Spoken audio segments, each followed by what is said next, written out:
Okay, so if you try to remember what we discussed in the previous session, so we started that one important concepts in the previous session, which is nothing but the concept of open circuit.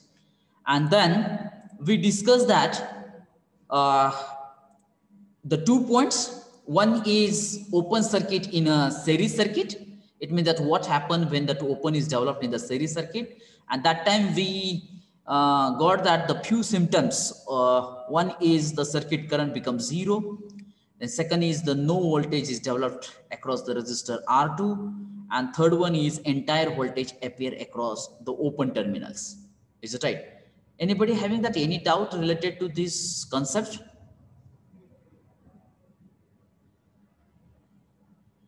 No, sir.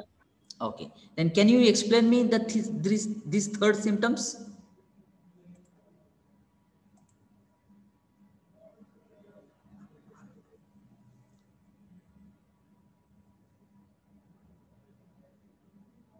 बघा हा आपला basic problem मला माहित आहे. मी हा third symptoms व्यवस्थित explain केला नाही हे मला माहित आहे. का तर त्याच्यासाठी किर्चॉफ्स लॉ लागतो आणि त्या किर्चॉफ्स लॉ मी अजून तुम्हाला घेतलेला नाहीये, म्हणून मी ह्याचं एक्सप्लेनेशन दिलं नाही. कारण मला ह्याचं एक्सप्लेनेशनसाठी किर्चॉफ्स लॉची गरज पडते. आणि मला वाटतं तुम्ही मी फक्त थोडंसं ते रीड करून दाखवलं, तुम्ही ते ॲक्सेप्ट केलं. This is the problem. It's right. So that entire voltage appear across these two open terminal. मी फक्त एक्सप्लेन केलं की या दोन ओपन टर्मिनलच्या अक्रॉसचं जर व्होल्टेज मेजर केलं तर ते व्होल्टेज हे एंटायर व्होल्टेज एवढं असतं. आता हे तात्पुरत्या लेवलवरती तुम्ही ते समजून घ्या, लक्षात येते, रिमेंबर म्हणजे लक्षात ठेवा. ज्यावेळेस किर्चॉफ्स लॉ एक्सप्लेन होईल त्यावेळेस डेफिनेटली मी पुन्हा एकदा हा कन्सेप्ट किंवा किर्चॉफ्स लॉ मध्येच तुम्हाला मी हा कन्सेप्ट व्यवस्थित प्रकारे एक्सप्लेन करून सांगतो. ठीक आहे. But these are the three symptoms are there. Second point is that an open circuit in a parallel circuit. Is it right? मग आपण पॅरलल सर्किट मध्ये सुद्धा ओपन डेव्हलप झाल्यानंतर काय होतंय ते बघितलं. Here the resistor R3 is get open and due to that the only current can flow through that R1 and R2 and the no current will flow through that R3 is there. Is it right? So this is the point. And the symptoms, it can be like that, the no current flow through the branch resistor R3, current can flow through the remaining branches, we call it a healthy branches, and the total current I will be the less than the normal current. Is it that clear? Sir third symptom समजलं नाही. हा आता आली बघा बरोबर तुम्ही. बरोबर आहे. तर थर्ड सिम्पटम्स तुम्हाला समजलेला नाहीये. करेक्ट. Good question. आणि मला एक्सपेक्ट होतं की हा क्वेश्चन आता तरी तुम्ही विचारावा. तर त्याच्यासाठी काय करायचं, सिम्पल थिंग आहे बघा. ह्या थर्ड क्वेश्चनचं आन्सर मी तुम्हाला देणार नाही, पण ते तुम्हाला कॅल्क्युलेट करता येईल या ठिकाणी मी तुम्हाला नेऊन पोहोचवतो. ते कसं सांगतो तुम्हाला. पहिल्यांदा एक न्यूमेरिकल घ्या. R1 ची एक व्हॅल्यू घ्या, R2 ची एक व्हॅल्यू घ्या, R3 ची एक व्हॅल्यू घ्या आणि व्होल्टेज कन्सिडर करा. मग सपोज मी असं म्हणेल की R1 2 घ्या, R3 3 घ्या आणि हे 5 घ्या आणि व्होल्टेज 10 घ्या. मग हे घेतल्यानंतर तुम्ही टोटल करंट काढू शकता का? हे तिन्ही रेजिस्टर पॅरलल मध्ये आहेत, त्यांचा टोटल रेजिस्टन्स काढा, टोटल व्होल्टेज माहित आहे, ओहम्स लॉ अप्लाय करा आणि टोटल करंट काढा. मग तुम्हाला टोटल करंटची एक व्हॅल्यू मिळेल, काहीतरी मिळेल, एक्स म्हणतो मी. आता रेजिस्टर R3 ओपन झालाय, ओपन झालाय आणि त्यातून करंट फ्लो होणार नाही हे अज्युम करा. आता ज्यावेळेस रेजिस्टन्स R3 ओपन झालाय म्हणजे फक्त दोनच रेजिस्टन्स या सर्किट मध्ये राहिले. Yes or no? मग आता रेजिस्टर R3 नाही, पण रेजिस्टर R1 आणि R2 सर्किट मध्ये प्रेझेंट आहेत, त्यांची व्हॅल्यू तशीच असेल, व्होल्टेज तसंच असेल. मग आता त्याच्यावरून R टोटल काढू शकता का? आता दोनच रेजिस्टन्स पॅरलल मध्ये आहेत, त्याच्यानंतर ओहम्स लॉ अप्लाय करा, बरोबर आहे, आणि त्याच्यानंतर I ची व्हॅल्यू काढा. ते तुम्हाला I ची व्हॅल्यू काहीतरी मिळेल, Y मिळेल. तर definitely the total current I will be less than the normal current. म्हणजे ह्या I ची व्हॅल्यू, ही जी व्हॅल्यू आहे ती X पेक्षा लहान असेल. That is the simple thing. आता तुम्ही करू शकता का नाही? Yes, sir. Do it. Okay. Afterwards, okay. You just take it as a homework. Okay. Now, the open part is over. Open circuit part is over. But when I want to put the conclusion, बघा, जर मला open circuit वरून, open सर्किटच्या concept वरून, म्हणजे आपण काय केलं बघा, ओपन सर्किट हा कन्सेप्ट दोन ठिकाणी आपण शिकलो. एक शिकलो सिरीज मध्ये आणि दुसरा शिकलो पॅरलल मध्ये. बरोबर आहे? मग मला सांगा, सिरीज मध्ये जर ओपन झालं तर सर्किट करंट काय होतोय? 0 होतोय. बरोबर आहे? आणि पॅरलल सर्किट मध्ये जर एखादी पॅरलल ब्रँच जर ओपन झाली तर सर्किट करंट काय होतोय? रिड्यूस होतोय. या ठिकाणी सुद्धा तो रिड्यूस होऊन 0 होतोय बरं का. या ठिकाणी पण तो रिड्यूस होतोय आणि इट बिकम 0, म्हणजे त्याचा फायनल करंट हा 0 आहे. परंतु पॅरलल सर्किट मध्ये current it will be reduces by some %. So can I make a one generalized statement whenever the open is developed, whenever the open is developed, the circuit current is reduces. मग ते सिरीजच्या बाबतीमध्ये reduced to 0 and parallel सर्किटच्या बाबतीमध्ये reduced by some %. Are you clear? Is it clear? Yes or no? Yes or no? Yes, sir. म्हणजे तुम्ही series circuit मध्ये तुम्हाला माहित आहे की टोटल सर्किट करंट काय होतोय? 0 होतोय. आणि पॅरलल सर्किट मध्ये काय होतोय? Total current it will be less than the normal. Third property आताच मी सांगितली कशी करायची ती. बरोबर आहे?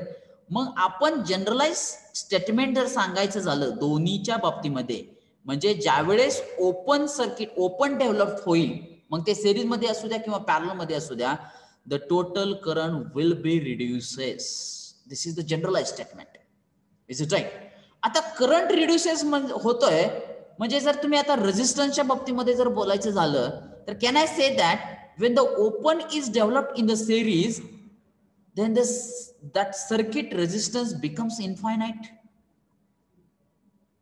Is it right? Yes, sir. Current 0 आहे. करंट 0 कधी असू शकतो? जर रेझिस्टन्स इन्फायनाइट असेल तर, according to Ohm's law. Is it right? And in the parallel circuit, the current it will be reduces. It means that can I say that the circuit current it will be increased by some %? Yes, sir. So can I say that generalized statement, whenever the open is developed, the circuit resistance must be increases. Increases in be specific. For series, it will be increases to infinite, and in the parallel circuit, it will be increased by some %. Does it clear? Yes or no? Yes, sir. This is the conclusion of open circuit. अशा प्रकारे तुम्ही पण स्वतःचं अभ्यास केल्यानंतर एक particular conclusion, प्रत्येक concept मध्ये एक कन्क्लुजन असतं आणि ते कन्क्लुजन जर तुम्ही होल्ड करून राहिला तर तो कन्सेप्ट विचारत नाही. पण काही विद्यार्थ्यांना सवय काय असते बघा, की फक्त ते रीड करायचं किंवा ते लिहून काढायचं, पण त्याचं थोडंसं चिंतन होणं गरजेचं आहे.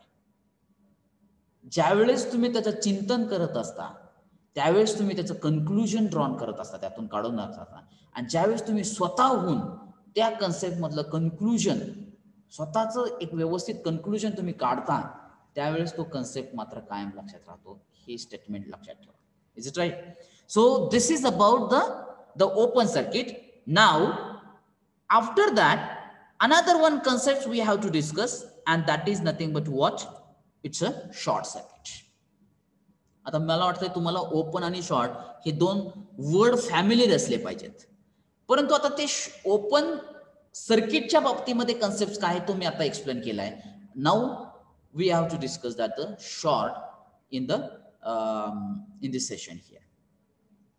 But before going to proceed further, have you know about that electric connections, how that electric connections are made for our domestic purpose, or why the fuse it can be used, why the fuse, एक fuse असते आपल्या घरामध्ये, it can be used for the domestic purpose. Does anybody know that the reason?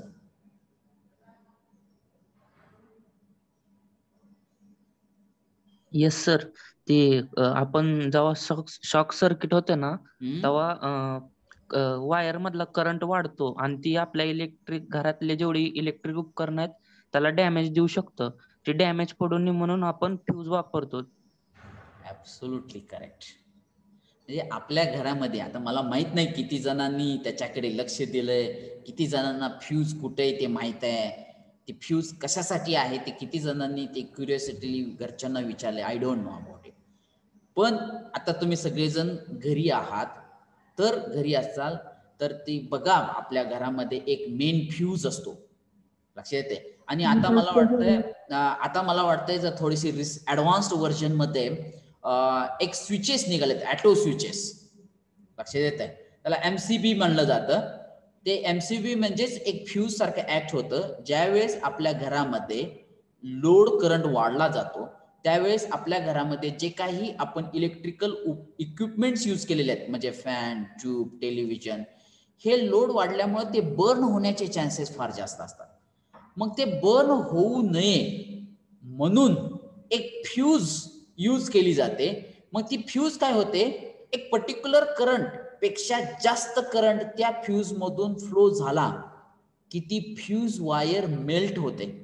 आणि ज्यावेळेस ती fuse wire melt होते त्यावेळेस ती वायर ब्रेक होते आणि ओपन होते.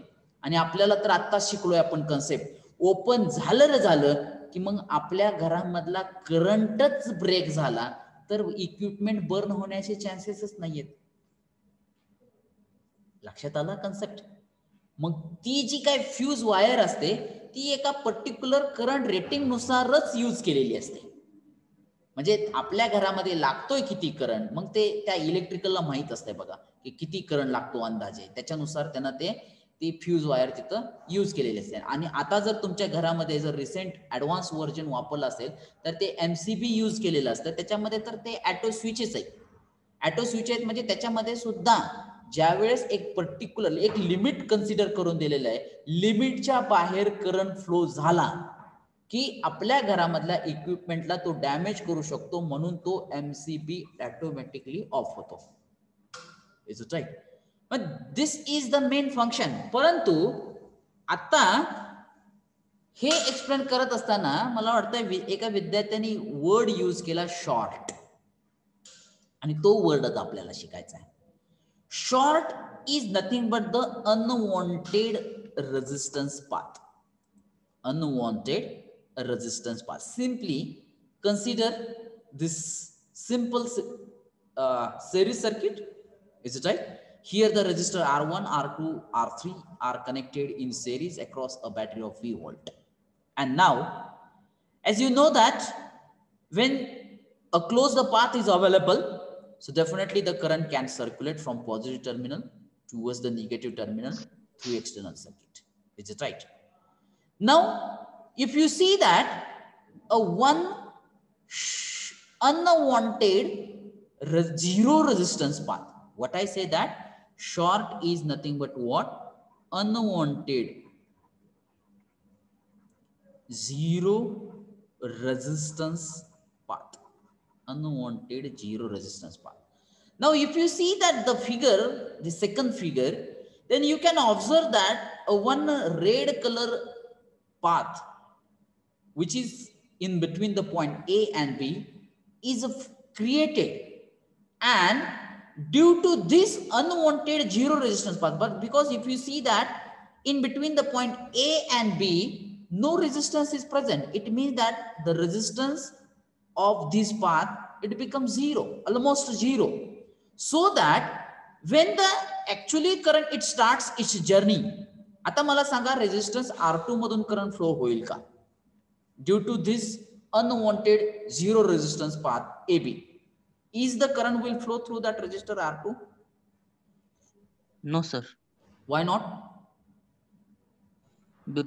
कारण इकडं करंट R2 मध्ये करंटला अडथळा जास्त निर्माण होईल.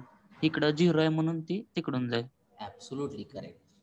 Because it is the property of a current.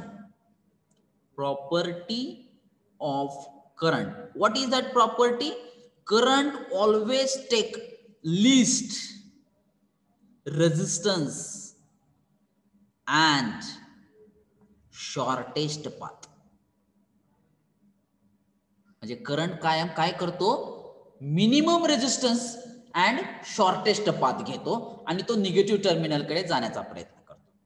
मग आता या ठिकाणी ज्यावेळेस लाईन ए बी या सर्किटमध्ये आहे, म्हणजे झिरो रेजिस्टन्सचा पाथ आहे जो R2 ला पॅरलल आहे, जो R2 ला पॅरलल आहे, तर करंट हा आपला पॉझिटिव्ह टर्मिनल मधून स्टार्ट झाला.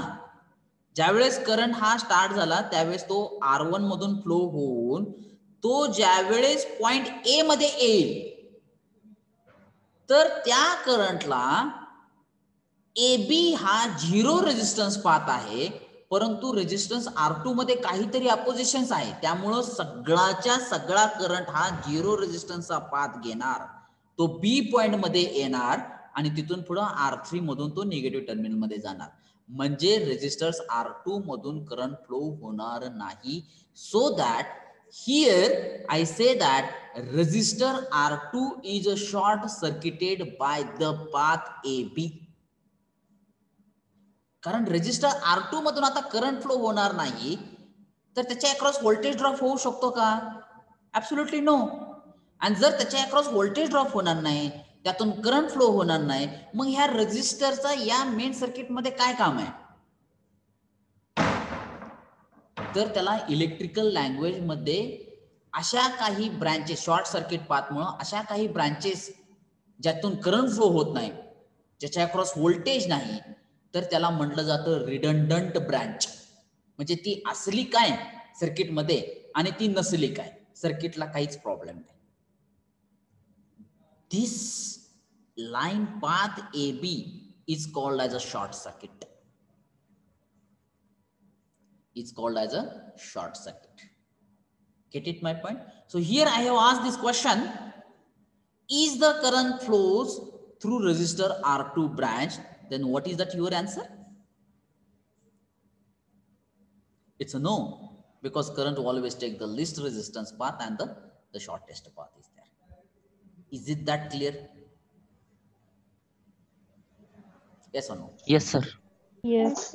Now the same concept. आता फक्त तुम्ही हे लक्षात घ्या की the short circuit is nothing but unwanted zero resistance path.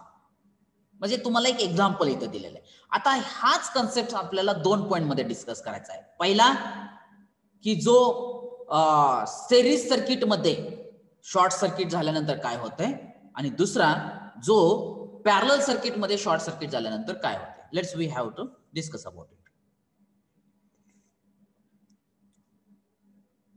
The short circuit is a path of a low or the zero resistance. Short circuit is an unwanted path of low or zero resistance. When short circuit occurs, resistance of the circuit becomes low. As a result, current greater than the normal flows, which can cause damage of circuit equipment. आता हा जो काय point आहे बघा, हा point तुम्हाला आता लगेच समजणार नाही. When short circuit occurs, resistance of the circuit becomes low. Open circuit मध्ये काय होत होतं? रेजिस्टन्स इन्फायनाइट होत होतं. Absolutely correct. म्हणजे हा बेसिक डिफरन्स आहे. ओपन सर्किट मध्ये रेजिस्टन्स वाढतोय आणि करंट डिक्रीज होतोय. शॉर्ट सर्किट मध्ये आता रेजिस्टन्स कमी होतोय. आता तो कमी कसा होतोय? Let's I try to discuss the things first. Okay, the short circuit may be due to the insulation failure, component get burn out, or the get shorted is there. So these are the main reasons why the short circuit. आपल्या घरामध्ये सुद्धा बघा काय काय वेळेस short circuit होतं.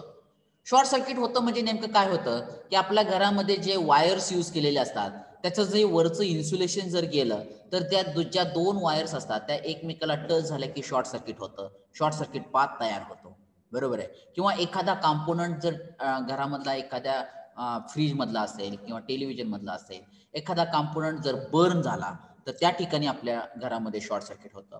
आणि ज्या वेळेस आपल्या घरामध्ये शॉर्ट सर्किट होतं त्यावेळेस एक्सेस करंट फ्लो होतो, आणि एक्सेस करंट फ्लो झाला तर आपल्या घरामध्ये जर ती फ्यूज असेल तर ते एकदम सर्किट आपलं काय करतं, ब्रेक करतं आणि सर्किट ओपन करतं.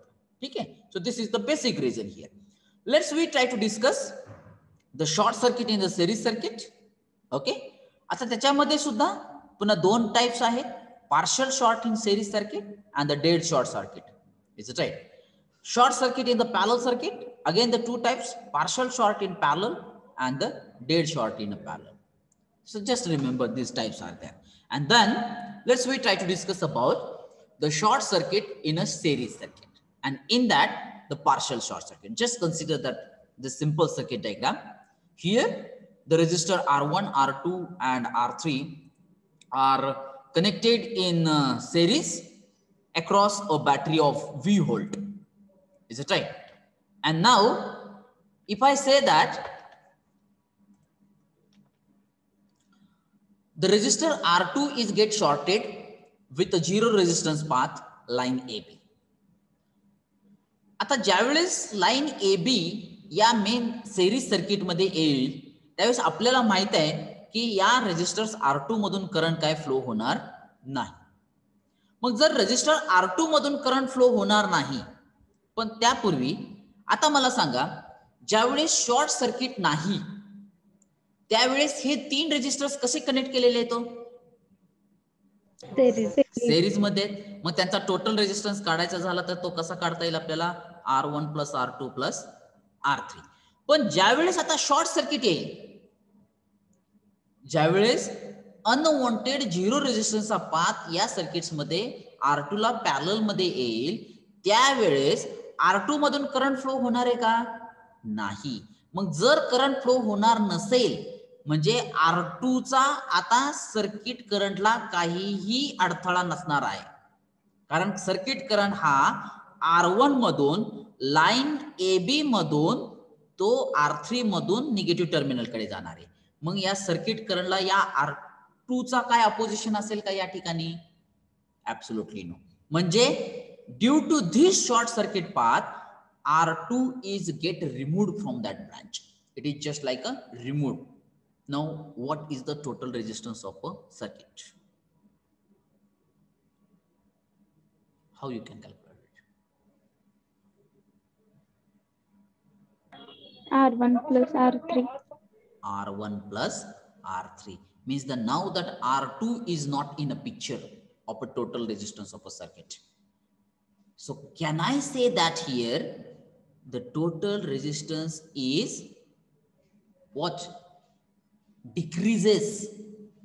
Can I make a sentence here? कारण R2 इथून निघून गेलेला आहे, मग टोटल रेजिस्टन्स हा डिक्रीज होणार का नाही, येस और no? Yes, sir. Yes. And if the total resistance is decreases, what about that the circuit current? Increases. Absolutely, it will be increases. And that's why this previous statement is given. See that when the short circuit it occurs, when the short circuit it occurs, हे बघा, हे वाचा तुम्ही, resistance of the circuit becomes low. Resistance काय झाला, decrease झाला. As a result, current greater than the normal which can cause the damage of a circuit component. म्हणजे या ठिकाणी तुम्हाला लक्षात आलं असेल की बाबा करंट कसा इन्क्रीज होतोय. Is it that clear? Yes, sir. Okay. Now see that an unwanted low, or I say that zero resistance path has eliminated R2 from the circuit. Therefore, circuit resistance decreases and circuit current becomes greater than the normal. कारण ज्यावेळेस तो unwanted path नव्हता त्यावेळेस जो current flow होईल आणि आता unwanted path add झाल्यानंतर जो करंट फ्लो होईल, so definitely unwanted path add झाल्यानंतर सर्किट करंट हा इन्क्रीज झालेला असेल, कारण या ठिकाणी सर्किटचा रेजिस्टन्स काय होतोय, डिक्रीज होतोय. Are you get it my point? आता हे झालं पार्शल शॉर्ट. आता याला पार्शल शॉर्ट का म्हणलं गेलेलं आहे, तर पार्शली या अनवॉन्टेड झिरो रेजिस्टन्स पाथनं only the some part of the circuit is removed from that circuit. Only the partial part of the circuit is eliminated from that main circuit. That's why this circuit is called as a partial short circuit. कारण या unwanted रेजिस्टरनं फक्त R2 इथून remove केलेला आहे, परंतु R1 आणि R3 present आहे, म्हणजे सर्किटमध्ये रेजिस्टन्स प्रेझेंट आहे. And that's why it is called as a partial short circuit. But now if you see that dead short circuit, आता मुद्दाम मी त्याला रेड कलर दिलेला आहे आणि त्याचं नाव पण दिलेलं आहे dead short circuit, and it is very dangerous. Why it is dangerous? See that if you see that the same circuit, but now the unwanted zero resistance path is added in this circuit diagram here. आता काय होऊ शकतं, just imagine. Resistance 0 होणार. Here I say that current starts its journey from positive terminal. It will come to that point A. It will take that the minimum resistance path, because this is a zero resistance path, and it will end at this negative terminal. Is it right? It means that no current will flow through this entire R1, R2 and R3 resistance. It means that it is just like a zero. It means that the circuit resistance becomes zero. What about that? The current? Current is infinite. Infinite. And if the current is infinite, it means that it will be very dangerous. That's why, and here that entire circuit load resistance is removed from that main circuit diagram. That's why the title for this short is given as a dead short circuit. Entire all load resistances will be removed, not part. If the part of the load resistance it will be removed, we call it a partial. And if the dead, it means that the entire load will be removed, we call it a dead short circuit. Is it that clear, the difference between partial and the dead short circuit? Yes or no? Yes. Now read it. An unwanted low in bracket zero resistance path has removed the resistance R1, R2 and R3 from the circuit. Therefore, circuit resistance becomes zero and the circuit, I think that current word is missing here. The circuit current becomes extremely high.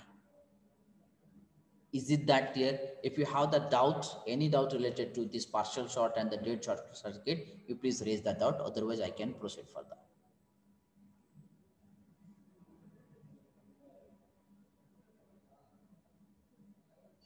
Okay, let's me go to that. Now, here we discuss that the short circuit in a series. Similarly, we have to discuss that the short circuit in a parallel. And in that parallel also, the same two concepts are there: partial short circuit in a series, and parallel, and the dead short circuit in a parallel. Let's have a discussion about it. Now the short circuit in a parallel circuit, in that first, the partial.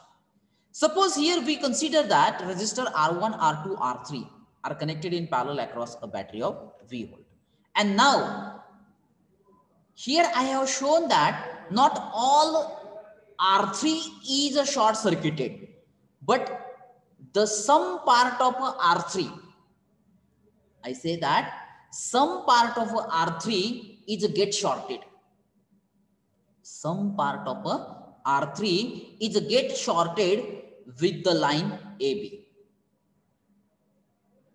It means that suppose असं consider करूया आपण की पहिल्यांदा R3 हा 10 ohm होता, परंतु R3 हा पूर्णपणे शॉर्ट झालेला नाहीये, तर तो some part of that R3 is get shorted, म्हणजे R3 सर्किट मध्ये आहे परंतु त्याचा काही भाग शॉर्ट झालेला आहे.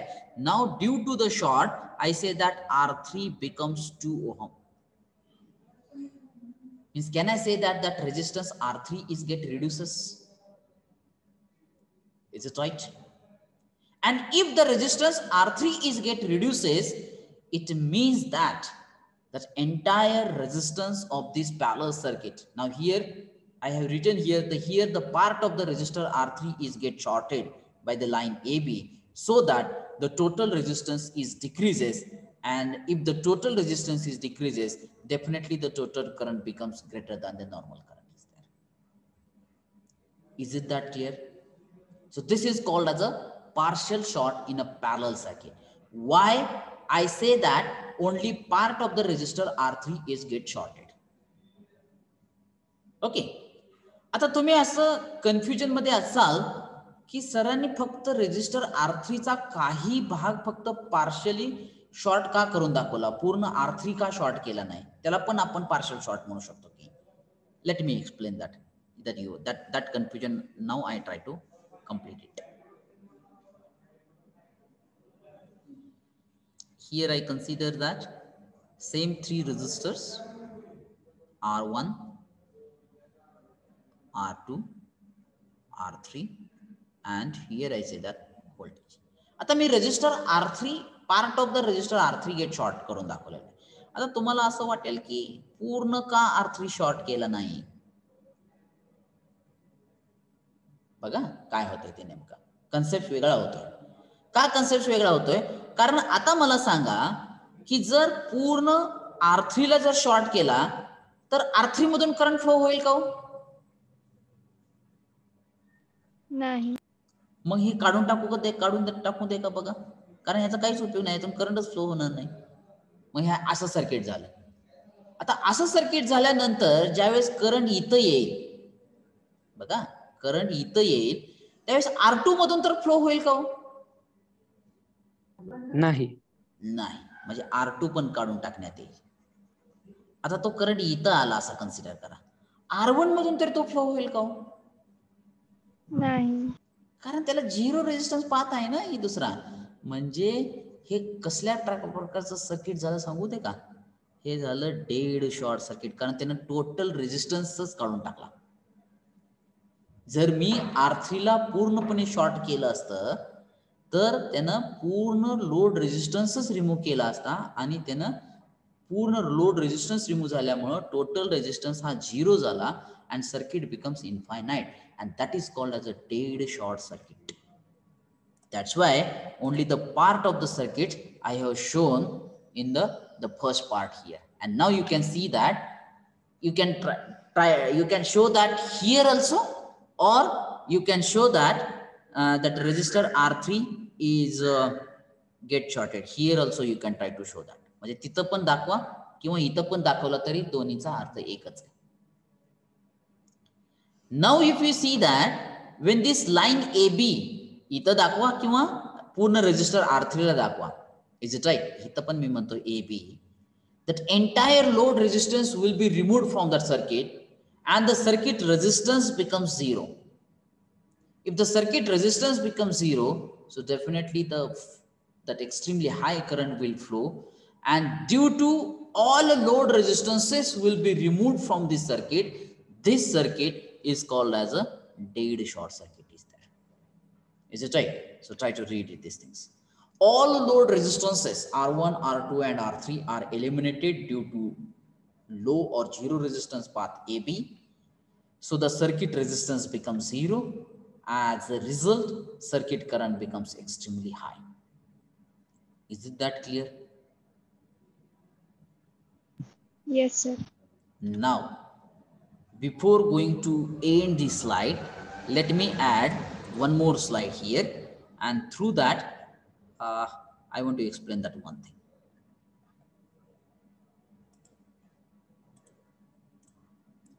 Here I consider that open circuit. Oh,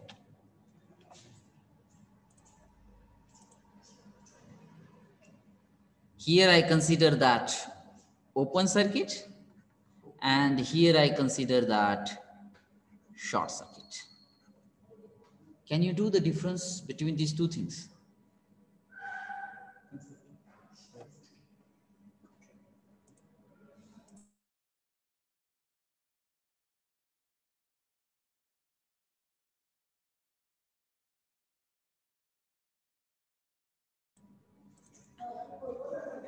Can you do the difference?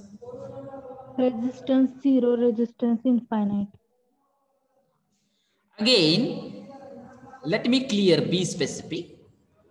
In series, in parallel. Okay. आता शॉर्ट सर्किटचं पण स्पेसिफिकेशन किंवा डिटेलमध्ये डिस्कशन करण्यासाठी आपण असं करूया, सेरीज पॅरलल. त्या सेरीज मध्ये पुन्हा दोन, एक असेल पार्शल, दुसरा असेल dead.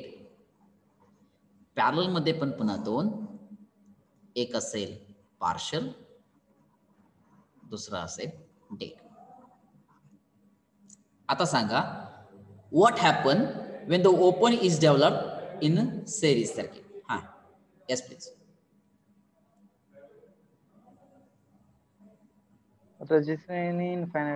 Resistance becomes infinite, current becomes zero. Okay, what happened in parallel circuit? Resistance becomes low. Resistance decreases. Resistance Current will be increases, decreases. हे असं कन्फ्युजन होऊ द्यायचं नाही. एक लक्षात घ्या, ओपन साठी पुन्हा आपण एक जनरलाइज स्टेटमेंट करणार आहोत आणि शॉर्ट सर्किट साठी पण आपण एक जनरलाइज स्टेटमेंट करणार आहोत. मग या ठिकाणी करंट हा रिड्यूस होतोय आणि रेजिस्टन्स हा इन्क्रीज होतोय. मग ज्या वेळेस ओपन होईल पॅरलल सर्किट मध्ये, तर त्या ठिकाणी रेजिस्टन्स हा इन्क्रीज झाला पाहिजे आणि करंट हा सुद्धा डिक्रीजच झाला पाहिजे. मग याच्यावरून एक कन्क्लुजन ओपनच्या बाबतीमध्ये, सेरीज असू दे किंवा पॅरलल, आणि रेजिस्टन्सला घेऊन जर करायचं झालं तर resistance is increases whenever the open is developed and the circuit current. एक लक्षात ठेवायचं, रेजिस्टन्स इन्क्रीजेस झाला म्हणजे सर्किट करंट काय होणार आहे, डिक्रीज होणार आहे. Is it that clear?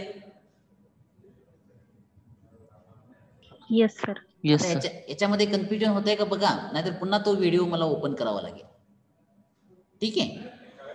Short circuit series मध्ये पार्शल शॉर्ट सर्किट म्हणजे एक रेजिस्टन्स काढून टाकलाय, म्हणजे रेजिस्टन्स काय झाला या ठिकाणी, डिक्रीज झाला, म्हणजे करंट काय झाला, इन्क्रीज झाला. बरोबर आहे. डेड शॉर्ट सर्किट याच्यामध्ये रेजिस्टन्स काय झाला, झिरो झाला, म्हणजे डिक्रीजच झालाय, आणि करंट इन्फायनाइट झालाय म्हणजे तो काय झालाय, इन्क्रीजच झालाय. सिमिलरली पॅरलल सर्किट मध्ये सुद्धा ज्यावेळेस पार्शल शॉर्ट सर्किट असेल त्यावेळेस रेजिस्टन्स काय होणार आहे, डिक्रीज होणार आहे, आणि करंट हा सुद्धा इन्क्रीज होणार आहे. आणि डेड शॉर्ट सर्किट मध्ये रेजिस्टन्स झिरो म्हणजे डिक्रीज झाला आणि करंट काय झाला तुमचा, एक्स्ट्रीमली हाय झाला. मग आता याच्यावरून कन्क्लुजन करा. बघा इथं इतकं उलट होतं. ओपन म्हणलं तर रेजिस्टन्स वाढत होता, करंट डिक्रीज होतोय. शॉर्ट म्हणलं तर रेजिस्टन्स डिक्रीज होतोय. आता इथं मी दाखवते तुम्हाला, resistance is decreases, downward arrow म्हणजे डिक्रीजेस, आणि current it will be increases. हे झालं तुमचं generalize statement related to open circuit and the short circuit. Is it that clear?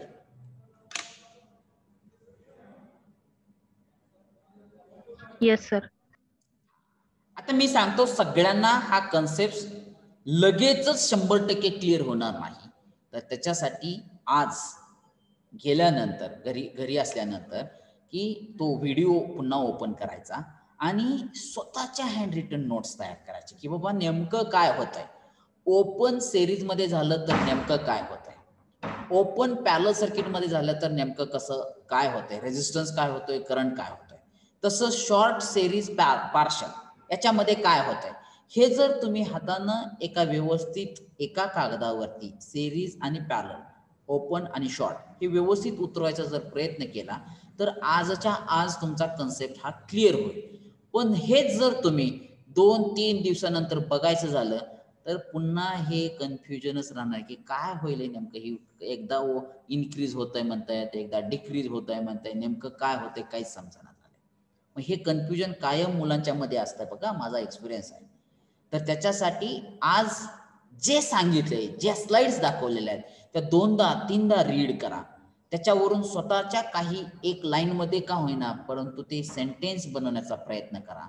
आणि त्याच्यावरून मी जसं कन्क्लुजन मांडलंय, मी जसं कन्क्लुजन तुमच्या समोर ठेवलंय तसं तुम्ही स्वतःचं काय कन्क्लुजन तयार करता येत आहे का, किंवा तुमचं कन्क्लुजन आणि माझं कन्क्लुजन सेम येत आहे का हे चेक करा आणि तो कन्सेप्ट क्लिअर करा. कारण हा कन्सेप्ट आपल्याला पुन्हा किर्चॉफ्स लॉच्या वेळेस यूज होणार आहे. Is it that clear? Yes, Yes. sir. Yes sir. Okay, so